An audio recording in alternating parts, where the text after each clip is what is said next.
Les Zimbabwéens sont devant les points de vote depuis cette matinée de lundi afin de choisir la personne qui devra conduire la destinée du pays pour les 5 prochaines années. D'après les premiers sondages recueillis sur place à Harare, le candidat Emmerson Mnangagwa serait largement favori. Inédit, le pays connaît depuis ce matin donc la tenue des élections présidentielles démocratiques et crédibles, les premières après le règne du père de la révolution Robert Mugabe.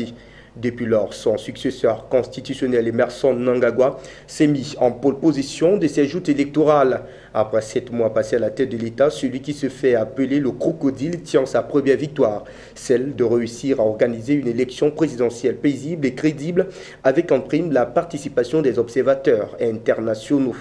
Pour l'opinion zimbabwéenne, la candidature d'Emmerson Mnangagwa à cette présidentielle comporte en elle deux facteurs intimement liés. D'abord, l'ordre normal des choses, puis la volonté manifeste du peuple zimbabwéen. Pour certains analystes, sauf grande surprise, le candidat de la ZANU-PF, Emmerson Mnangagwa, devrait remporter la présidentielle face à une opposition divisée, mais surtout en raison de la volonté d'un peuple avide de stabilité et d'une embellie économique. À quelques heures seulement du dénouement de ce grand rendez-vous électoral, les Zimbabwéens ne doutent pas de l'engagement de Mnangagwa de remettre le pays sur les rails et de redorer son blason sur la scène internationale. Déterminé à poursuivre la coopération militaro-économique du pays avec les États qui respectent sa souveraineté, le candidat Emmerson Mnangagwa entend par exemple renforcer l'amitié de longue date entre son pays et la Russie, sur les pas de son prédécesseur Robert Mugabe.